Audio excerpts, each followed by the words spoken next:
Le ministre ivoirien de l'Agriculture, Mamadou Sangafowa Coulibaly, a récemment annoncé que le gouvernement a décidé de la mise en place d'un comité interministériel présidé par le Premier ministre en vue d'accélérer le processus de retour à la normalisation suite au ralentissement constaté dans la commercialisation du cacao pour la campagne 2016-2017 et aussi de procéder à un audit du système de commercialisation du Conseil Café Cacao. Pour rappel, Côte d'Ivoire, premier producteur mondial du cacao, avec une production d'1,5 million de tonnes en 2015, connaît un ralentissement des ventes, une situation qui est essentiellement due au défaut d'exécution de certains contrats et à la sous-évaluation de la production sur la campagne principale.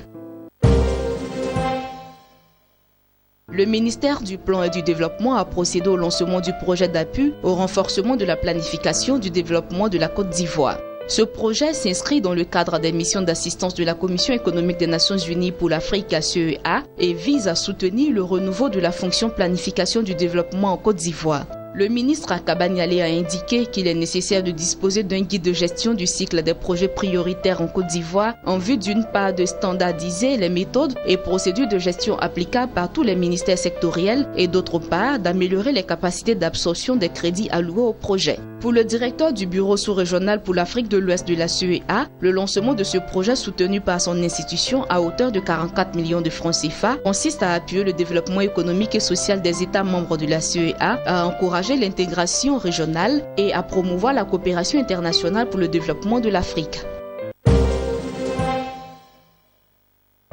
Les feux de brousse ont causé à la Côte d'Ivoire une perte de 204 milliards de francs CFA au cours de l'année 2016, a indiqué le secrétaire national du Comité national d'information, d'éducation et de sensibilisation pour la défense de la forêt, le lieutenant-colonel Aboubakar Kassamba. Selon le lieutenant-colonel Kassamba, en dépit des multiples campagnes d'information et de sensibilisation menées par le ministère des Eaux et Forêts à travers ses structures déconcentrées sur l'ensemble du territoire, avec l'appui des partenaires, le phénomène continue de causer d'énormes préjudices au pays au plan social, économique et environnemental. Pour lui, il faut disposer d'outils et de moyens pour rendre efficaces les politiques et les programmes en cours et suivre l'évolution des conditions environnementales et socio-économiques qui influencent les cas d'incendie, car vaincre les feux de brousse est un défi pour chacun et un devoir pour tous. Il faut souligner que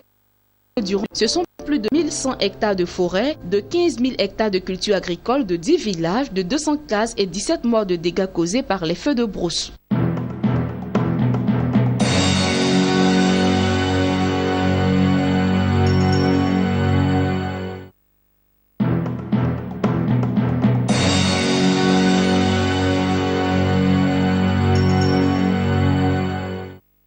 Lors d'un conseil des ministres, le président de la République du Sénégal, Macky Sall, a demandé au gouvernement de réaliser rapidement la transformation gratuite des titres précaires en titres fonciers par la simplification des procédures et la sécurisation des transactions immobilières. Une décision qui devrait accélérer la sécurisation foncière des populations sénégalaises. Outre la mesure de gratuité qui devrait concerner plus de 900 000 titres précaires, le gouvernement compte s'attaquer à la simplification des procédures foncières, notamment en réformant la législation foncière.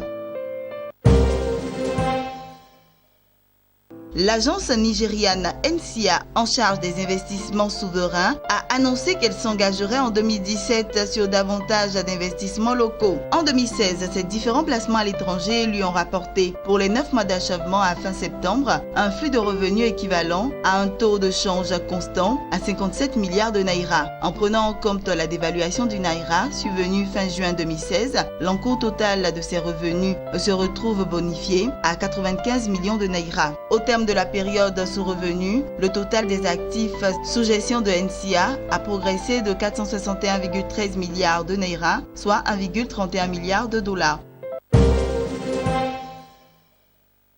Le secteur touristique béninois bénéficiera d'un financement de 50 millions de dollars de la Banque mondiale. Cette enveloppe vient en appui au programme de compétitivité et de tourisme transfrontalier porté par l'Agence nationale de promotion des patrimoines et de développement du tourisme du pays. Le programme d'une durée quinquennale permettra en grande partie de transformer la ville de Ouidah en un pôle touristique majeur en s'appuyant sur des atouts historiques et géographiques. L'objectif est de renforcer l'apport du tourisme dans la création nationale de richesses. Pour y parvenir, le Bénin devra développer ses atouts afin d'attirer plus de visiteurs en provenance de pays frontaliers comme le Nigeria, le Togo ou encore de pays étrangers comme la France.